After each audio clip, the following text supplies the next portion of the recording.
not enforcing sanctions on North Korea and vowed to step up its own efforts as hopes fade for a last-minute breakthrough under outgoing President Donald Trump.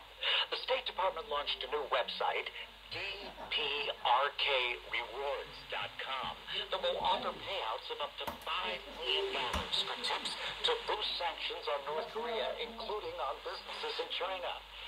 According to Alex Wong, the U.S. Deputy Special Representative on North Korea, he says, "I want to tell you more sanctions are going to be forthcoming." In a speech at the Center for Strategic and International Studies, Wong acknowledged that Pyongyang has not yet taken any concrete steps toward denuclearization and voiced alarm over its unveiling of a massive long-range missile at a parade in October.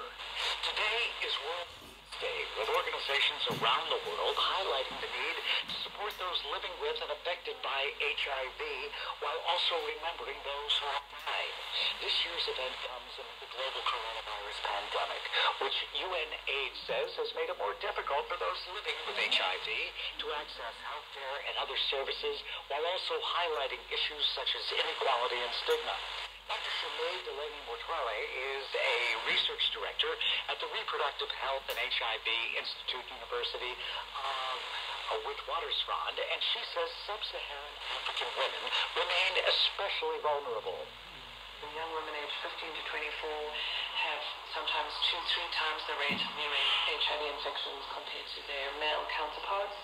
And a number of the challenges that women articulate is that the current pre-exposure prophylaxis, using an antiretroviral to prevent HIV so prior to sexual activity, This is VOA News. The European Union said today it could be vaccinating citizens against COVID-19 by the end of the month if medical officials grant emergency approval of 2 vaccine candidates. European Commission President Ursula von der Leyen told reporters in Brussels EU member states are working on logistics for the distribution of millions of doses of COVID-19 vaccine, and if all goes well, she said, the first European citizens will be vaccinated by the end of December. In the U.S., the country looks forward to massive vaccinations for COVID-19, soon to get underway. But in the meantime, multiple regions in the U.S. are reporting that hospitals are filled to capacity with COVID-19 patients. One of the states that is struggling to find room for everyone with coronavirus is Rhode Island. Dr. Laura Foreman is a doctor at the Kent Hospital, Chief of Emergency Medicine in Providence, Rhode Island. COVID is a preventable disease. People would wear masks and stay distant and stay safe and stay home. We wouldn't be in a pandemic. Hospitals can no longer safely take care of the patients, any more patients coming in. On Monday, Rhode Island began a 2-week pause meant to control the rise in new coronavirus cases. Some businesses will be required to shut down for 2 weeks, while others are restricted. Thailand's most famous rap group, and some would say infamous rap group, is back with a vengeance. Rap Against Dictatorship shot to fame in 2018 with its debut track, What My Country's Got, a politically charged invective skewing the country's then military junta. The video has garnered 94 million views on YouTube.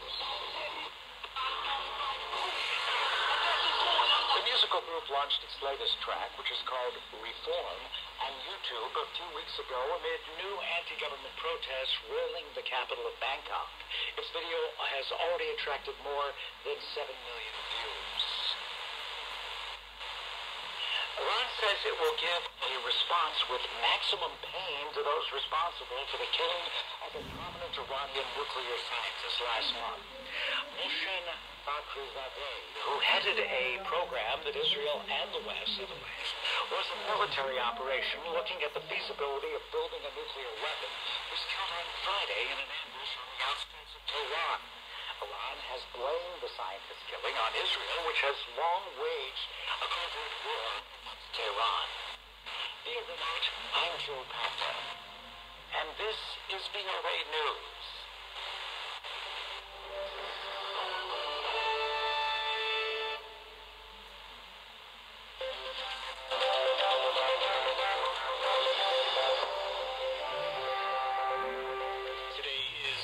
Thursday, December 1st, and you're listening to International Edition on the Voice of America. Jason Patinkin in Washington. Coming up, how